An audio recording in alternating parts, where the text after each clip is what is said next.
My dear students, welcome to this video. Today I shall teach you word-to-word explanation of The Great Soldier. We have already read its previous parts in previous videos.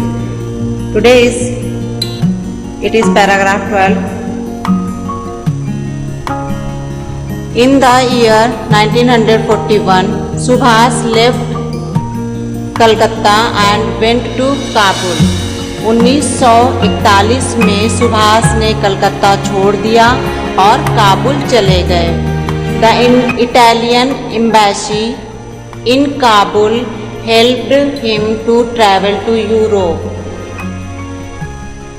Kabul में Italy दूतावास ने इनकी Europe घूमने में या Europe की यात्रा करने में मदद की. एम्बेसी मीन्स दूतावास. इन जर्मनी में Subhash formed the Indian National army. Germany में सुभाष ने इंडियन नेशनल आर्मी का गठन किया, भारतीय राष्ट्रीय सेना का गठन किया. With Indian prisoners of war, भारतीय युद्ध कैदियों से. तो सुभाष ने जर्मनी में भारतीय युद्ध कैदियों से इंडियन नेशनल आर्मी का गठन किया. Who were brought to Germany from various European and Middle East war fields. जो जर्मनी में विभिन्न यूरोपीय और मध्य पूर्वी युद्ध क्षेत्रों से लाए गए थे. नेक्स्ट है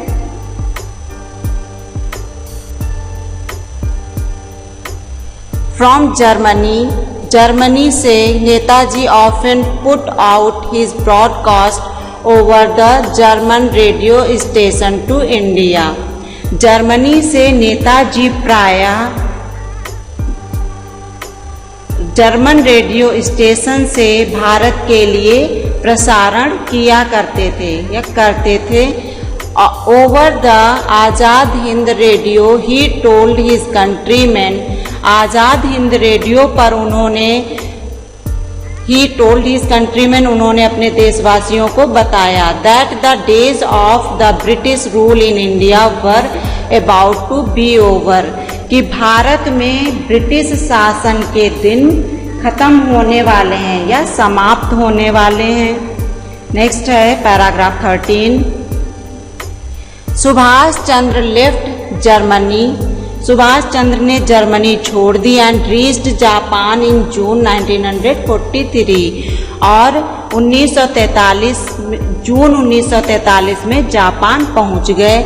here he met the Japanese prime minister general Tojo. यहाँ पर वे जापान के प्रधानमंत्री जनरल तोजो से मिले. To seek Japanese support in liberating India. Liberating मुक्त. तो भारत को मुक्त कराने के लिए समर्थन पाने के लिए.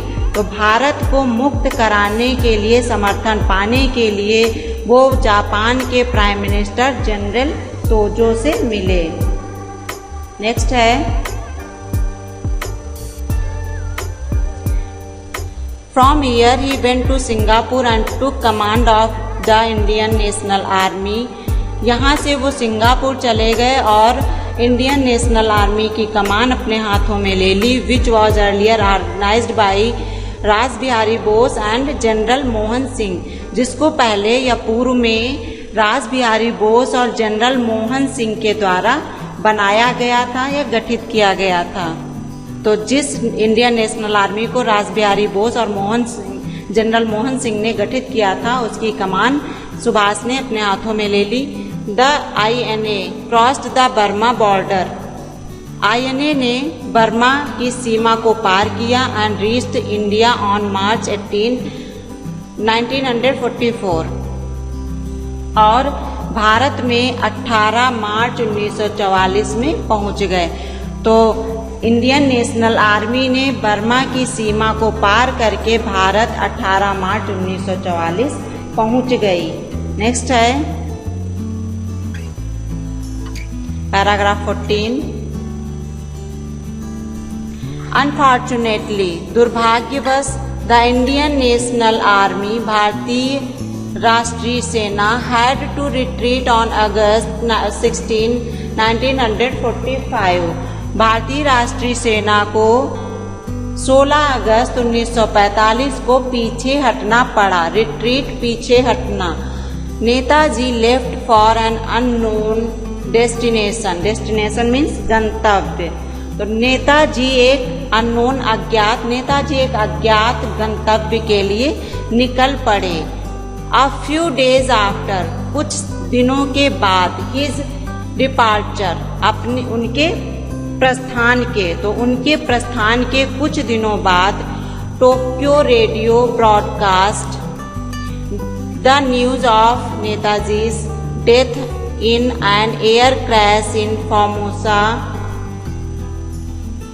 Formosa on August 28, 1945। तो इनके प्रस्थान के कुछ दिनों बाद टोक्यो रेडियो ने नेताजी की 28 अगस्त 1945 में विमान दुर्घटना में नेताजी की मृत्यु का प्रसारण किया। ओके, नेक्स्ट है